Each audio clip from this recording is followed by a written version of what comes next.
Fala pessoal, vamos dar início ao estudo da reforma tributária aqui para a Cefaz de Goiás, né? A gente vai ver a emenda constitucional 132 de 2023, né? Neste módulo, no módulo seguinte, Lei Complementar 214 de 2025, né? Uma contextualizada breve, um recado inicial importante aqui. No primeiro semestre de 2025, saiu o edital da Cefaz do Paraná. E pro Paraná, a reforma tributária, emenda constitucional 132 e Lei Complementar 214, vieram dentro de legislação tributária, dentro do edital de legislação tributária, né? Então, como eu tinha lançado um curso de legislação tributária da Cefaz do Paraná, tudo aquilo que veio no edital de legislação tributária eu tive que gravar e, portanto, tive que disponibilizar para o pessoal do Paraná a reforma tributária, emenda constitucional 132 e Lei Complementar 214, beleza. E aí, logo na sequência, saiu o edital de Goiás, né, com reforma tributária separada de legislação tributária estadual. Só que aí o pessoal, professor, mas você disponibilizou para o Paraná a reforma tributária dentro do curso e pra gente nada, né? Aí o que eu fiz? Eu falei, tá bom, vamos fazer o seguinte, para Goiás, e apenas e finalmente, de maneira final mesmo, para Goiás eu vou gravar também a emenda constitucional 132 e a Lei Complementar 214 e vou disponibilizar para vocês. Mas todos os concursos que saíram depois, eu separei, né? Como todos os professores do mercado fazem, né? Legislação tributária é uma coisa, reforma tributária é outra. Uma coisa, outra coisa. Tanto que para a Cefaz São Paulo também, enfim, para os concursos que vieram depois da Cefaz de Goiás, assim foi. Mas para vocês eu prometi e cumpri, né? De disponibilizar a reforma tributária aqui dentro do curso. E aí, só que o que acontece? Aí o edital foi suspenso. E entre o edital anterior da Cefaz de Goiás e esse que saiu agora no finzinho de 2025, eu lancei o meu curso de reforma tributária para concursos, né? E a emenda constitucional 132 de 2023, que eu tinha gravado aqui para a Cefaz de Goiás no primeiro semestre de 2025, eu dei uma reformulada, uma repaginada, trouxe fluxogramas, alguns mapas mentais, algumas coisas, uma renovada, né? E disponibilizei lá no curso de reforma tributária para concurso. E eu pensei, poxa, é a mesma matéria, né? O que eu fiz? Eu resolvi tirar a emenda constitucional 132 de 2025 que eu tinha gravado para vocês aqui de Goiás e substituir pelas aulas, eu diria, novas sobre a emenda constitucional 132 repaginada, né? Então, esse módulo aqui, eu puxei lá do meu curso de reforma tributária para concursos e colei as aulas aqui, tá? É o que há de mais atual sobre a emenda constitucional 132, vocês vão ter aqui de bônus, de brinde, chamem como quiser, tá bom? Então, pela última vez, eu substituí as aulas que tinha gravado lá no começo de 2025, né, para vocês, por aulas novas, recém-gravadas aí no meu curso de reforma tributária para concurso. E é isso que a gente vai ver neste módulo aqui. Feito esse parênteses, eu vou encerrar a minha fala aqui e vou jogar aí, vocês vão ver que até o visual é diferente, a vinhetinha é diferente, tudo é diferente, né? Neste módulo aqui, mas achei legal trazer. É isso, segue aí comigo mesmo, né? Vou soltar a vinhetinha nova, né? E aí a gente recortei de lá, colei aqui o que vocês precisam sobre a emenda constitucional 132 a partir de agora.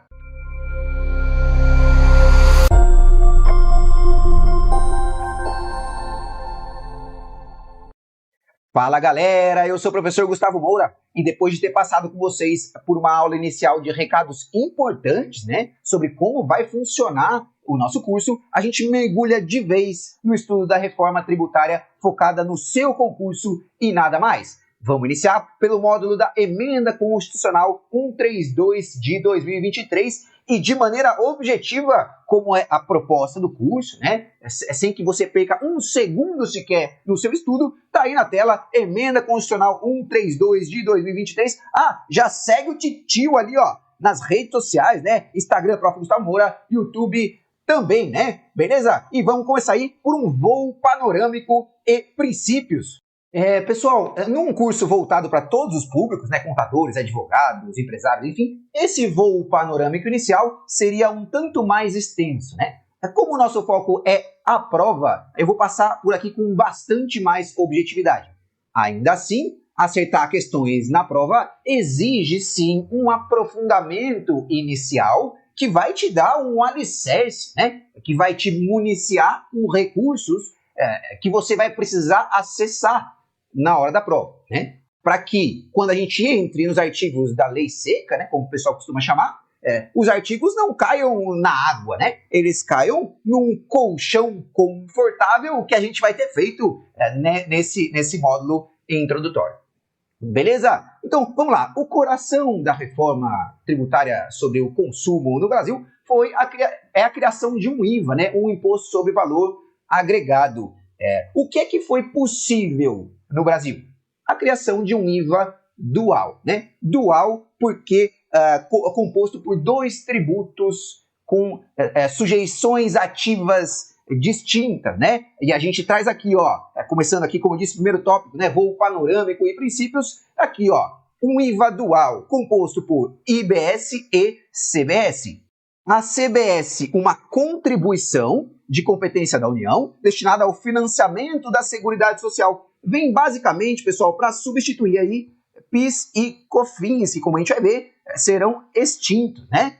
E o IBS, um imposto, né? Imposto de competência compartilhada entre estados, Distrito Federal e municípios. Competência compartilhada, esse é o exato termo utilizado pelo relevantíssimo para sua prova, artigo 156A, que a gente vai abordar nesse curso. O IBS que veio basicamente para substituir aí o ISS municipal e o ICMS de competência estadual. Bom, IBS de competência compartilhada através de um comitê gestor. E para a prova, já se liga, hein? Já se liga. Esse comitê gestor é composto, aqui ó, esse comitê gestor é composto por representantes dos estados, Distrito Federal e municípios. Estados, Distrito Federal e municípios. Não tem união aí. Porque, veja, a União toma conta da CBS, né? E aí não precisa de um comitê gestor, porque a competência não é compartilhada com nenhum outro ente. E, portanto, a administração desse tributo da CBS fica por conta da União.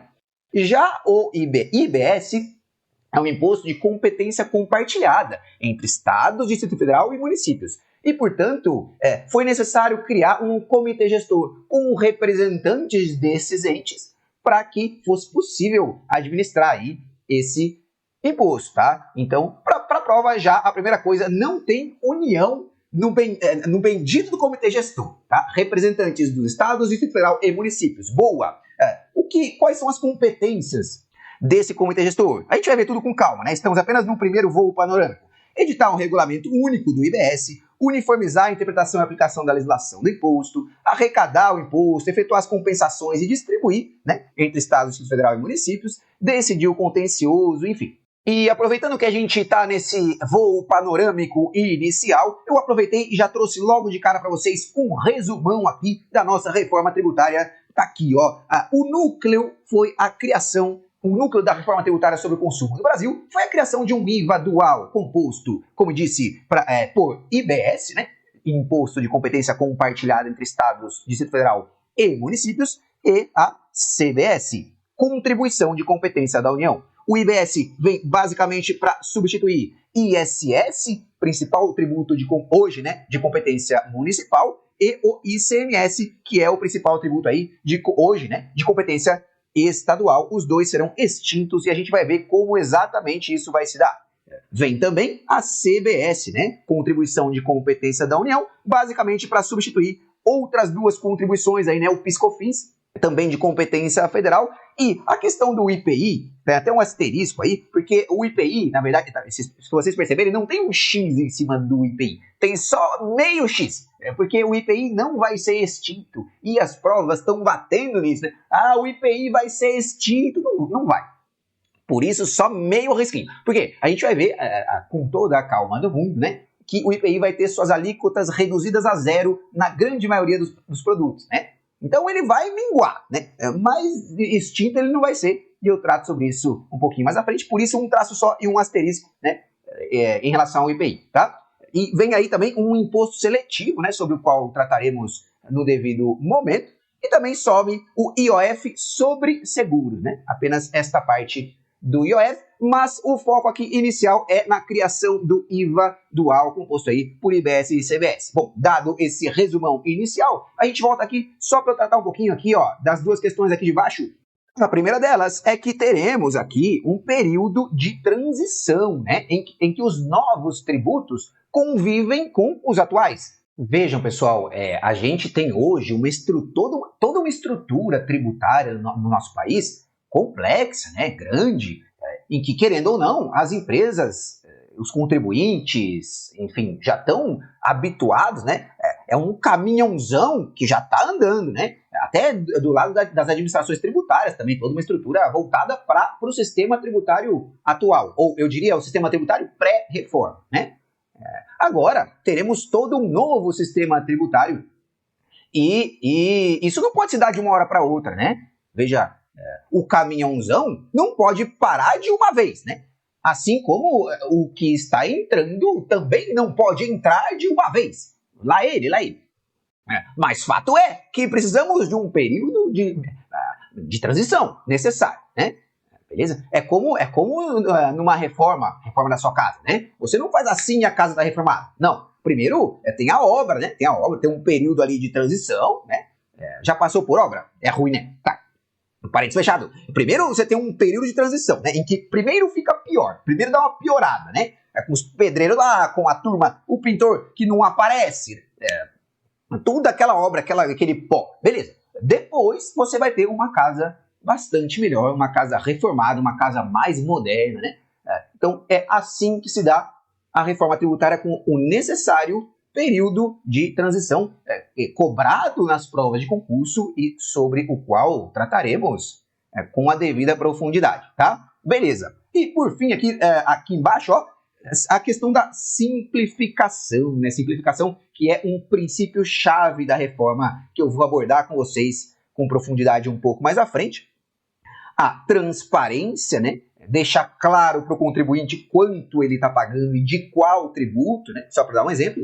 E também atenuar a regressividade, né? Um dos objetivos da reforma que hoje impõe, a tributação sobre o consumo hoje impõe uma carga tributária muito pesada, ou eu diria mais pesada sobre os que menos têm, né? Então a gente vai tratar um pouco sobre todos esses aspectos, né? Alguns princípios aí, inclusive nesse primeiro tópico, né? Voo panorâmico e princípios, né? Vamos tratar da simplicidade, vamos tratar da defesa do meio ambiente, da transparência, enfim. Beleza, pessoal? Então tá aí, então, de novo, aqui o nosso resumão, né? Apenas uma imagem inicial pra gente, e a gente avança aqui, ó.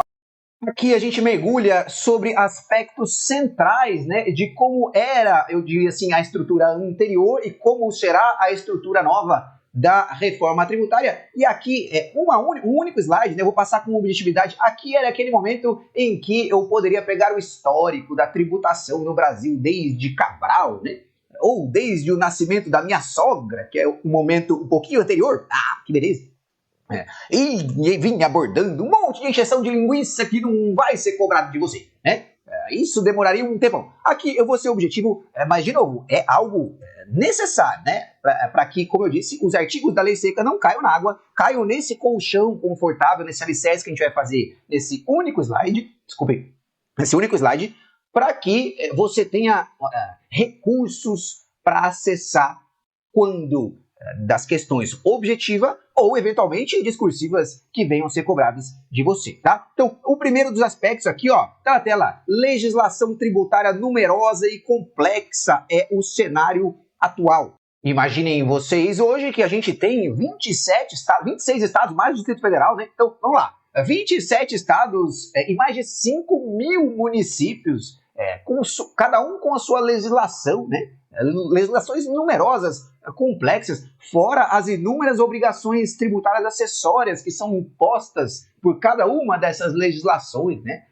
Então, isso vai ser trocado por uma regulamentação única e nacional. Vai simplificar demais a vida de todo mundo. Qual é o outro aspecto atual? Alto custo de conformidade. E é o custo para a empresa estar conforme o regramento vigente, né? Veja, hoje os contribuintes têm um custo elevadíssimo de tempo e de recursos, né? consumidos aí com cálculo de tributos, com preenchimento de declarações, com treinamentos, enfim. E todas essas questões geram aumento de custos do produto brasileiro, né, no mercado globalizado. Então, esse é o segundo ponto. Hoje, as empresas dos contribuintes têm um alto custo de conformidade. Isso vai ser substituído pela simplificação, né, de cálculos de declarações e de obrigações acessórias. Qual é o terceiro tópico? O atual conflito de competências entre os entes federativos, né? Hoje a gente tem infindáveis divergências, né? Por exemplo, sobre o que é mercadoria tributada pelo ICMS de competência estadual e o que é serviço tributada pelo ISS de competência municipal, né? Então, pega aí, por exemplo, software. Software é mercadoria ou é serviço? O streaming, por exemplo, Netflix da vida, Amazon, enfim, é mercadoria ou é o serviço? Veja, são infindáveis divergências que geram, por causa dessa divisão, que hoje sequer faz sentido, né, porque as coisas se misturam, né, entre mercadoria e serviço, isso gera uma quantidade de contencioso imensa, né? Então, a reforma põe fim a esse ponto com a criação de um IVA com ampla base de tributação. Então, não faz mais diferença se no mundo de IBS e CBS, né, no mundo da reforma tributária, não faz mais diferença se é mercadoria, se é serviço, vai incidir IBS e CBS e ponto final. Beleza? Então, esse é o terceiro tópico, né? O conflito de competências entre os entes vai reduzir muito. Inclusive, a gente vai ver que há um princípio central também da reforma, que é o da cooperação, né, entre os entes, que foi necessário, inclusive, para que se chegasse a um texto final, né? Cooperação entre estados, Distrito Federal, municípios, União, enfim, né?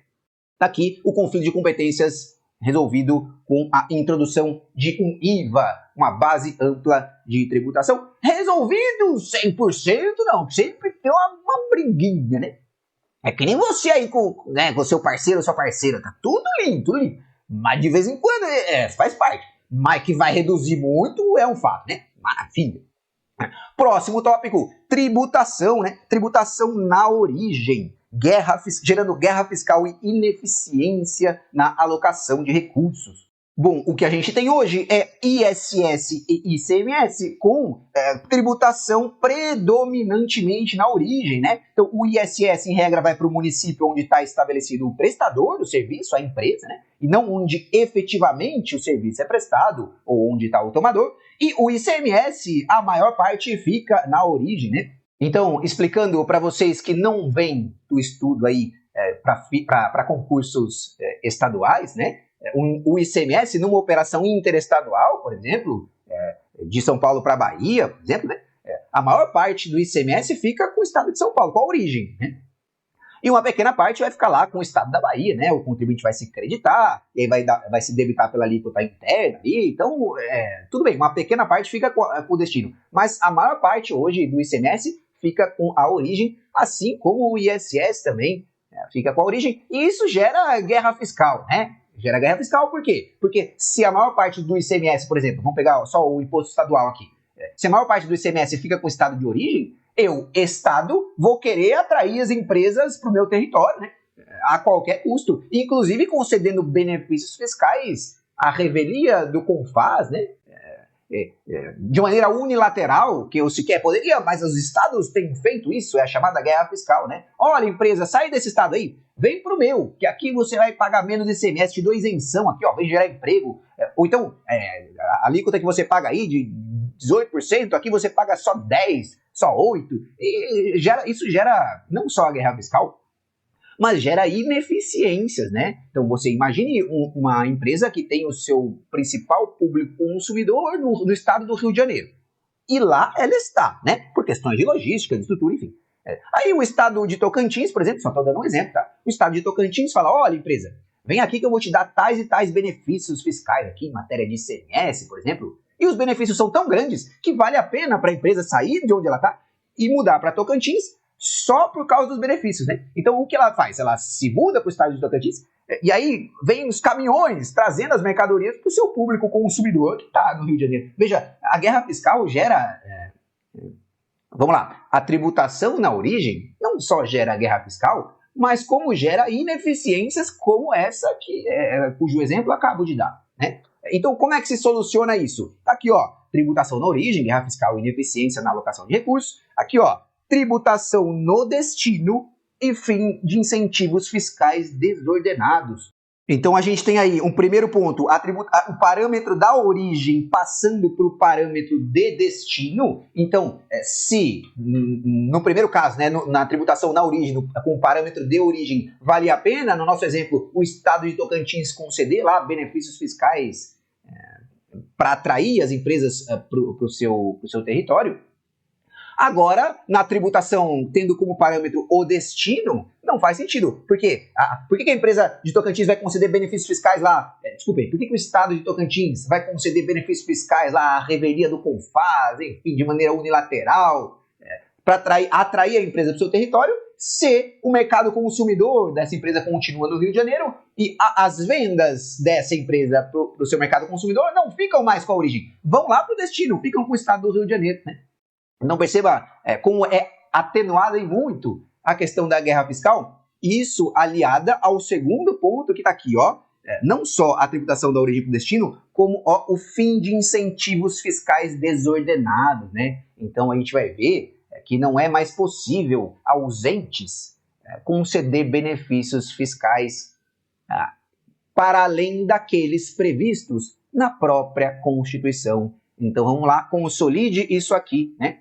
A mudança de parâmetro de tributação da origem para o destino, aliada ao fim da possibilidade de concessão de benefícios fiscais pelos entes da federação, para além daqueles previstos na Constituição Federal, põe fim à guerra fiscal no Brasil. Beleza? Qual é o próximo tópico que a gente tem hoje? A baixa transparência. E vamos pegar como exemplo de novo o ICMS, que é o imposto mais complexo do mundo. Então, por exemplo, ele é calculado por dentro, né? Então, o ICMS integra a sua própria base de cálculo. Então, primeiro você acha o ICMS, coloca ele dentro da base de cálculo, daí o ICMS vai incidir sobre o valor da base de cálculo com o próprio ICMS dentro. Veja, não há transparência nenhuma. Quanto disso está no preço final que o consumidor vai pagar? Ninguém sabe. Ninguém sabe. É claro que poucas pessoas, eu vou mudar o ninguém para pouquíssimas pessoas sabem fazer esse cálculo. O ICMS está por dentro, integrou a base de cálculo, mas para o público em geral não há transparência, né? Isso é substituído por tributos calculados por fora, né? Mais claros ao contribuinte, né? Para ficar claro para o contribuinte quanto ele está pagando e de qual tributo, né? Beleza? Eu volto a abordar esse tópico aí de tributo calculado por dentro, por fora, quando eu trouxer para vocês a questão da não cumulatividade, né, que é central também nessa reforma, mas só para dar um exemplo, um tributo calculado por fora, que é a base desses novos tributos que vem aí, né, ou que já estão aí, né, IBS, CBS, enfim, um tributo calculado por fora torna as coisas muito mais simples e transparentes, né? Então, por exemplo, eu, vendedor de uma mercadoria, por exemplo, ou de um bem qualquer, eu quero receber R$1.000 por esse bem, né? Só que eu sei que vai incidir um IVA de 25%, né? Somando lá IBS e CBS, 25%. Beleza, 250 de tributo eu vou ter que pagar. Então eu vendo por 1.250, né? 1.250. Tá claro para o contribuinte que quanto vem de imposto, né? de tributo, R$250, né? Inclusive, a gente vai ver pelo split payment, né, que quando do pagamento dessa operação já vai ser segregado, né, os 1.000 que vão vir para mim, vendedor, e os 250 já vão direto para a fazenda. Mas isso a gente aborda um pouco mais à frente. O ponto aqui é a transparência, né? É deixar claro se, por um lado, hoje a tributação sobre o consumo não traz a transparência necessária, né, sobretudo com o ICMS, né? Agora, com tributos calculados por fora, por exemplo, e com as regras que vem aqui na reforma, que a gente vai estudar, tudo fica bastante mais transparente para o consumidor, né? Para os contribuintes também, enfim. Tá. Que mais? Tributação cumulativa, ou não cumulatividade restrita. A gente vai estudar a não cumulatividade, né? Um princípio basilar aí, tanto para o ICMS quanto para IBS e ICMS que estão vindo, mas resumidamente é poder abater do imposto devido pela saída o imposto cobrado na operação anterior. E isso é benéfico para uma cadeia produtiva, né? Não gera, por exemplo, tributação em cascata, né? Só que hoje o ISS, né, é um imposto cumulativo. Isso é ruim, né? O ICMS tem o que eu chamo de não cumulatividade restrita.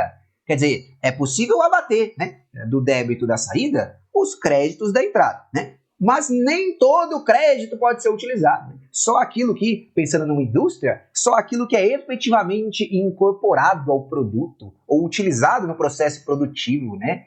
É o chamado crédito físico. Então, há uma não cumulatividade no ICMS, mas é uma não cumulatividade restrita, né? Então, basicamente, hoje é um sistema cumulativo ou de não cumulatividade restrita. E como isso se soluciona? Tá aí, ó. Isso é trocado por uma não cumulatividade plena no mundo aí de IBS e CBS. Então, pessoal, o IBS e a CBS, enfim, tem uma não cumulatividade plena, né? Então, o ISS o ISS que é cumulativo cai fora, né? Cai fora no bom português, né? O ICMS, que tem a cumulatividade restrita, o chamado crédito físico, também cai fora, né? Entra no lugar o IBS, que tem uma não cumulatividade plena, que é poder se creditar não só daquilo que, por exemplo, se incorpora ao produto ou que é utilizado no processo produtivo, mas de qualquer bem que impacte na atividade econômica do contribuinte. Então, só para dar exemplos clássicos aí, né? O papel lá usado no setor administrativo da empresa, que hoje não gera crédito de ICMS, vai poder, o contribuinte do IBS vai poder se creditar. Né? A tinta para pintar a parede lá do chão de fábrica ou do mercado, enfim. Né? Os produtos de limpeza utilizados, enfim. O crédito físico dá lugar ao chamado crédito financeiro. Né? Então é possível se creditar de tudo aquilo que impacta na atividade econômica do contribuinte. A gente vai ver que a única exceção vai ser, para além daquelas presentes na Constituição Federal, né? Mas eu diria que, vamos lá, a principal exceção vai ser aqueles bens de uso e consumo pessoal, né? Mas a gente aborda isso, eu não quero aprofundar aqui só estamos no nosso voo panorâmico inicial, beleza? E para finalizar o nosso colchão, né? Aqui eu diria que agora já arrumamos o colchão, estamos ali colocando o travesseirinho, sim, o travesseirinho confortável. Nosso travesseiro, o seu travesseiro não é confortável? É insubstituível, né? Nossa, e quando toca o despertador, então, meu Deus do céu, aí o conforto quadriplica, você não quer sair de lá de jeito nenhum. Tá, mas fato é que, feito o colchão, né, falta um único tópico que está aqui embaixo, nosso travesseirinho, sim, sistema atual é regressivo. A regressividade que é a principal, vamos lá, a regressividade que é uma característica clara do principal imposto sobre consumo do Brasil hoje, que é o ICMS, né? Eu não vou aprofundar aqui no estudo do ICMS, não é o foco, mas fato é que o ICMS hoje impõe uma carga tributária mais pesada sobre aqueles de menor capacidade contributiva, aqueles que menos têm. É regressivo, né? A solução trazida pela reforma, dentre as soluções propostas, eu diria que a principal é o chamado cashback, que é a devolução de parte do tributo pago para aqueles contribuintes para aquelas pessoas físicas de baixa renda, né? Vamos estudar isso com calma, tá? Então aqui, pessoal, aqui ó, é o alicerce inicial, né? Para que você tenha recursos para acessar, aí, seja ao longo do nosso estudo aqui, seja na hora da prova, tá? Achei importante trazer esse voo inicial, ainda que de maneira bastante objetiva, é o que você precisa saber de maneira inicial, tá? E por fim, para a gente entrar na lei, nos artigos da Constituição Federal, da Emenda Constitucional 132, vale dizer que, e aí retomando do início da aula, né, foi criado um IVA dual no país. Foi o que foi possível politicamente implementar, né? Apesar de o ideal, no mundo ideal, e é o que acontece no mundo, né? No mundo todo, é a criação de um IVA único, né? Aqui o que foi possível politicamente para que uma reforma tributária falada há décadas saísse do papel foi a implantação desse IVA dual. Bom, perceba que um IVA dual. Então, a estrutura, o núcleo de IBS e CBS é idêntico, tá? O núcleo, né? É claro que vai haver diferenças. Então, eu trouxe aqui para vocês todas as características comuns de IBS e CBS, né? Para a gente dar uma passada geral, a gente vai ver tudo isso através dos artigos da emenda constitucional. Mas antes de trazer o que eles têm em comum, cabe ressaltar o que eles têm de diferente, né? Primeiro, aqui ó, primeira abordagem de nossa aulinha, cadê? Vamos achá-la de novo. Tá aí, né? A CBS é uma contribuição, né? O IBS é um imposto, né? Então, como você aprende nas aulinhas de direito tributário, a principal diferença entre uma contribuição e um imposto é a vinculação da arrecadação da contribuição a determinada despesa, né? Então, a CBS, que é uma contribuição, é destinada à Seguridade Social, né? Beleza? Então, um é uma contribuição, o outro é um imposto. Outra diferença é a competência, né? Então, acho que são as duas principais diferenças aí. A competência da CBS é de quem? Da União, né? A competência do IBS é de Estado, Distrito Federal e municípios. É uma competência compartilhada, né? Vai haver diferença também nas alíquotas, né? Mas a gente aprofunda nisso em momento oportuno, é porque antes de entrar aqui nas características comuns, achei importante pontuar, né, essas diferenças básicas aí de IBS para CBS. Então tá aí, ó. Quais são as características comuns de IBS e CBS? Tá aí, mesmos fatos geradores, bases de cálculo, hipóteses de não incidência e sujeitos passivos. Percebam que a estrutura básica dos dois tributos é idêntica, né? Se é fato gerador de IBS, é da CBS. A base de cálculo de um é a mesma do outro. Lembre-se que é um IVA dual, né? Se tem imunidade para um, tem para o outro também, né? O que mais? Aqui, ó, mesmos regimes específicos diferenciados ou favorecidos de tributação. A gente vai estudar isso com calma, né? Perceba que até o nome, veja, IBS, CBS, Imposto sobre Bens e Serviços, Contribuição sobre Bens e Serviços. Veja, o que mais? O que mais temos aqui de comum, né? Mesmas regras de não cumulatividade e de creditamento, né? Base ampla e não cumulatividade plena. Basicamente, se pode se creditar de um, pode do outro, né? E traz aqui, ó, base ampla é poder tributar operações com bens, né? Não só com mercadorias, como é no caso do ICMS, né?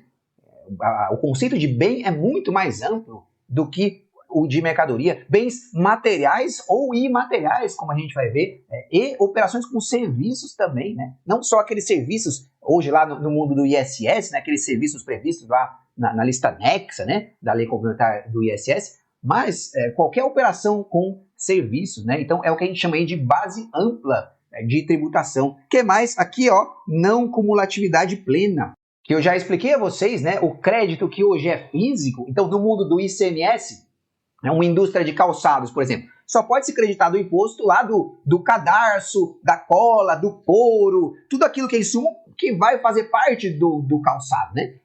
E da energia elétrica utilizada no processo produtivo, né? Agora não, o crédito que é físico para o ICMS passa a ser financeiro para IBS e CBS, tudo aquilo que impacta na atividade econômica do contribuinte. Então, até a energia elétrica do setor administrativo, como eu citei o exemplo do papel, né, lá do setor administrativo, dos computadores adquiridos, né, tudo aquilo que vem com IBS e CBS vai poder gerar crédito, e as pequenas exceções veremos ao longo do nosso estudo. Regulamento único nacional, né, um para o IBS e um para a CBS, mas a gente vai ver que como o que é comum a ambos os tributos vai ser comum nos regulamentos, dá para dizer que 90% dos regulamentos vem igual, né? O regulamento da CBS, do IBS, praticamente com textos iguais. Aí é claro que tem aqueles 10% de especificidades de um para outro. Agora, veja como isso simplifica a vida. Pensa no empresário no Brasil que quer abrir, ou que já tem, né, diversas filiais em diversos estados e municípios do país, né? Ele tem que entender da legislação de cada município e estado, onde ele tem filial ou para onde ele quer vender, como é que funciona em relação ao ICMS, ao ISS, mais de 5 mil municípios, 27 legislações estaduais diferentes, veja, um regulamento único nacional simplifica isso de maneira absurda, né? Eu diria não um regulamento único nacional, mas uma regulamentação única, né? Então, a Lei Complementar 214 de 2025, por exemplo, que é a próxima lei que a gente vai estudar aqui no nosso curso, né? Trazendo uma regulamentação única e não 500 mil diferentes. Isso simplifica muito a vida de todo mundo, né? Como eu já disse algumas vezes. Que mais? Não, tanto o IBS, lembrando que lá em cima, junto com o titio, vamos grifar. A laranjinha não, vamos de amarelinho, sim. Ó, estamos vendo as características comuns de IBS e CBS antes de mergulharmos no texto da lei, né? Então aqui, ó, não integram a sua própria base de cálculo. É o fim da aberração que acontece com o ICMS hoje, por exemplo, que integra a sua própria base de cálculo, né? Quer dizer, o imposto incide sobre um valor que já tem um imposto lá dentro, é imposto incidindo sobre o próprio imposto. Isso acaba, né? Não integram a sua própria base de cálculo. O que mais? O parâmetro de destino, deixei até em negrito, porque é das principais alterações, mudanças que o IVA traz na tributação sobre o consumo, né? Sobre a qual já expliquei, já comentei com vocês e vamos abordar, claro, porque como é aspecto central, vamos abordar com a devida profundidade no nosso curso, e vedação a benefícios fiscais, salvo exceções previstas na Constituição, também foi um tópico que eu já tratei com vocês quando falei lá da guerra fiscal, né, que o Estado concedia unilateralmente benefícios e agora só vão poder ser concedidos os benefícios fiscais previstos na Constituição, né? E além de IBS e CBS, a reforma traz outros aspectos, né? Como a criação de um imposto seletivo, que a gente vai estudar, alterações nas regras de IPVA e ITCMD, que são impostos de competência estadual, alterações de aspectos do sistema tributário nacional, né? Aqui, como eu disse, foi só um panorama geral, uma visão inicial geral de todos esses aspectos que a gente vai aprofundar a partir da literalidade dos dispositivos que tanta importância tem para a sua prova e que a gente passa a ver a partir de agora. Como a gente chegou em meia horinha de aula, até passamos um pouquinho, eu vou jogar a vinheta e eu recomendo que você... Tem um recado antes da vinheta, tá? Segura aí. Mas eu recomendo que quando eu soltar a vinhetinha com meia hora de aula, né, você também dê um pause aí, dê uma voltinha, jogue uma água no rosto, tome um suquinho, para que a segunda metade da aula, né, renda tanto quanto a primeira. Outra coisa, e por fim, eu acho que se vier eventualmente uma questão discursiva na sua prova, né, se estiver lá no seu edital, lá no seu concurso, questão discursiva, que beleza, que fase do professor. Questão discursiva, acho que essa primeira meia horinha do nosso curso é uma meia horinha a se revisitar, tá? Eu acho que muitos, os mais relevantes aspectos aqui da reforma, é claro que foquei mais em IBS e CBS, né? Mas vamos aprofundar aí nas disposições sobre IPI, sobre imposto seletivo, é claro, todo o curso é relevante. Mas especificamente para a discursiva, sabe aquela revisãozinha final? Acho que essa primeira meia horinha é uma meia horinha a se revisitar. Eu vou jogar a vinheta e a gente se vê daqui a pouquinho com os dispositivos legais que têm tanta importância para a sua prova. Até lá!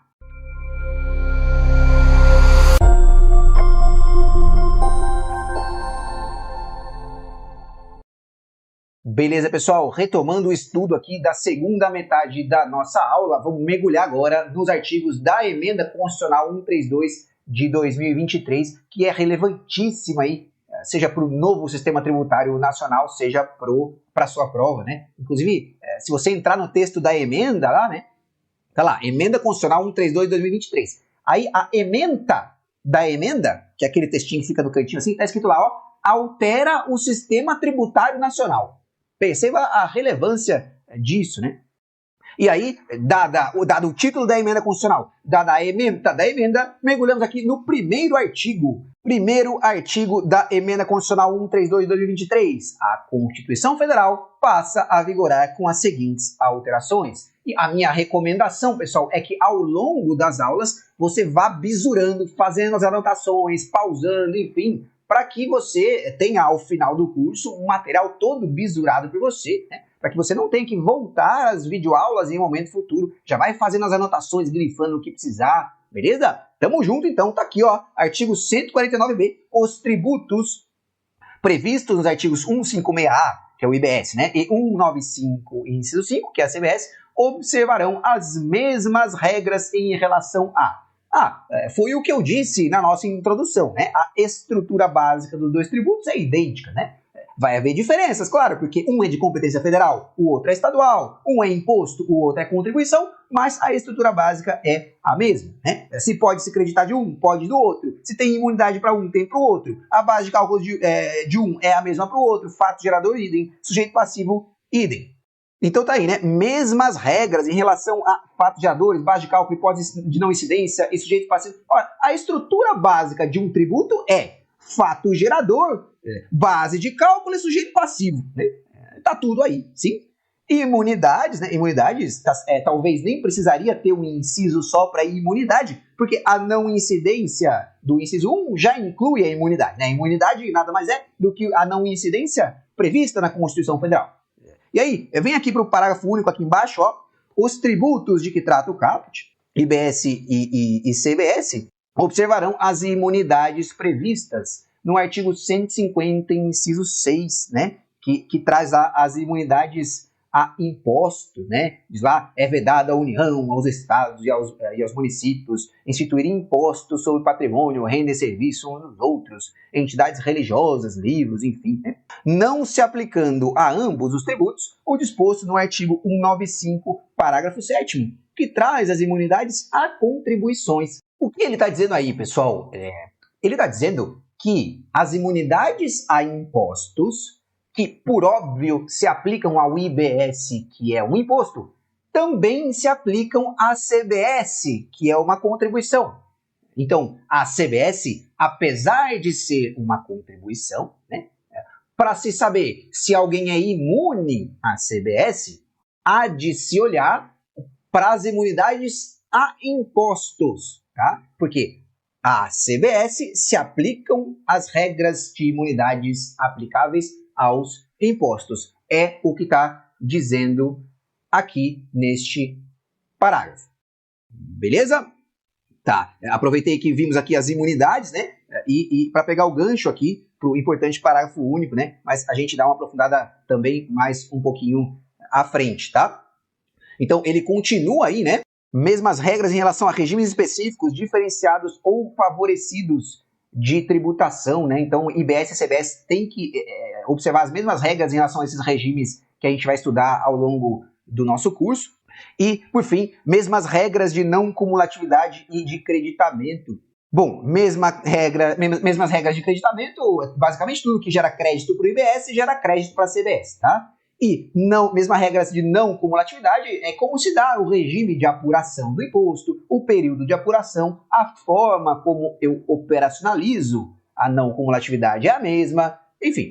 Ah, Gustavo, se os tributos são estruturalmente idênticos, se a ideia é simplificar, então por que não criaram um IVA só? Veja, pessoal, dentro do cenário político, às vezes é preciso fazer o que dá, né? É preciso implementar o possível. E o que foi possível foi a criação desse IVA dual. Percebam que desde 1900 e Titanic se fala em reforma tributária no Brasil, né? Então, foi o que foi possível. Ah, Titanic. Você chorou no Titanic, não? Naquela cena em que Jack e Rose, o Jack tá ali na pedra de gelo, né? Congelando, e a Rose está em cima da pedra de gelo. Certeza que eles eram casados já eram casados. A mulher falou, fica aí, pode ficar aí que você merece. Ah, que beleza. Casa que é bom, viu? Ah, que beleza, que beleza.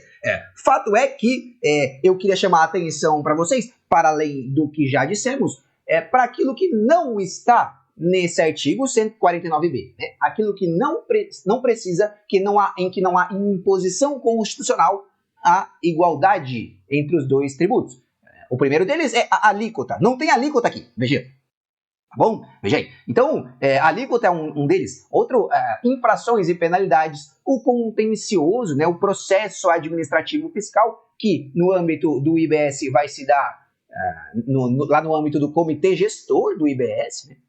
E vamos estudar como as leis complementares tratam do comitê gestor, do contencioso, do IBS, e o processo administrativo da CBS, que deve seguir o rito do contencioso federal, né? Então, só pincelando algumas coisas que não estão aqui, né, nesse artigo 149b. Beleza? Feitos os apontamentos para a prova, vamos para os princípios, né? Então, esta aula do nosso curso é intitulada Voo Panorâmico e Princípios, né? Fizemos o devido voo panorâmico, mergulhamos na literalidade e agora vamos ver os princípios trazidos aqui, acrescentados ao sistema tributário nacional pela Emenda Constitucional 132 de 2023. Como eu disse a vocês, a Emenda Constitucional não trouxe apenas IBS e CBS, mas alterou em diversos aspectos todo o sistema tributário nacional. Então, este parágrafo terceiro é aplicado aí a todo o sistema, são princípios aplicáveis a todo o sistema tributário nacional, não apenas aos tributos específicos da reforma tributária, enfim, tá? Então tá aí na tela, artigo 145 da Constituição Federal, parágrafo terceiro.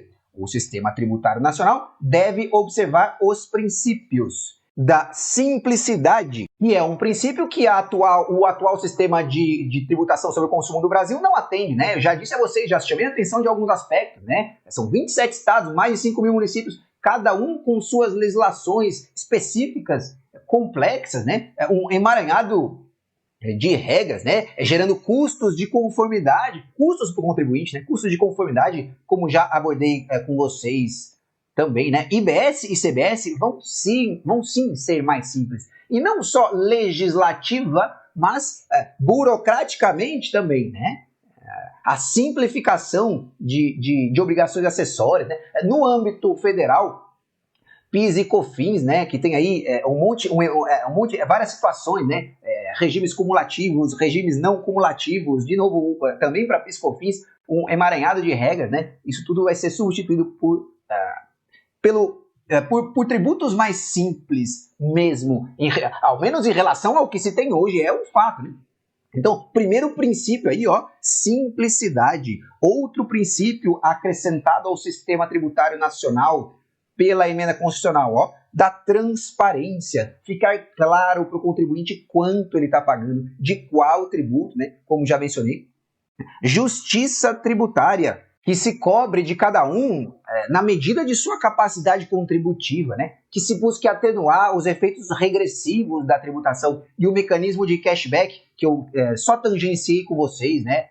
A devolução de parte do tributo pago a pessoas de baixa renda, como a gente vai ver, né? Vai estudar com calma, entra nisso, né? Então aí, ó, princípio da justiça tributária, que mais? Princípio da cooperação. E um símbolo disso é o comitê gestor do IBS, né? Estados, Distrito Federal e municípios lidando ali, chegando a consensos, né? Mesmo lidando com interesses distintos, às vezes, chegando a consensos, né? A consensos numa gestão compartilhada do IBS, né? Cooperação também, não só entre os entes no âmbito do comitê gestor do IBS, mas entre o comitê gestor e a União, né? Eventualmente também entre o fisco e os contribuintes, né?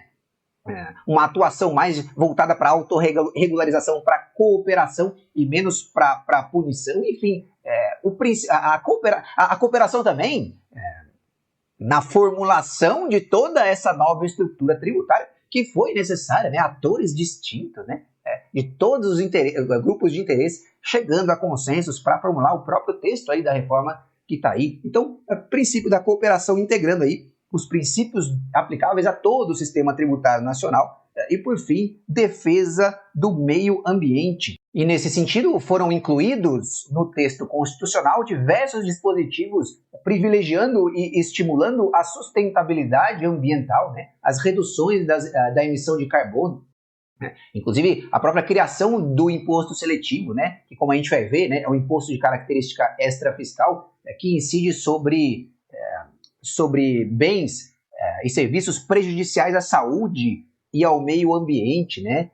Então, para que se eleve a carga tributária sobre esses bens, né? E se desestimule aí o seu consumo. Alíquotas diferenciadas para o IPVA também, em função ali do impacto ambiental do veículo, enfim, né? Então, algumas características aí desse princípio da defesa do meio ambiente, né? Então, eu diria que já está aí a primeira questão de prova para examinador preguiçoso, né?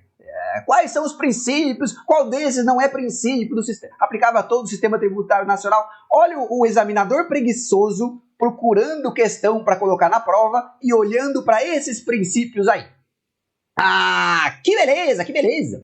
Ah, sabe que, só um parênteses, eu lancei uma marca esportiva, né, chamada Coopera, né? O principal produto era um meião, sabe esses meião aí de futebol e tal? Era um meião transparente, né?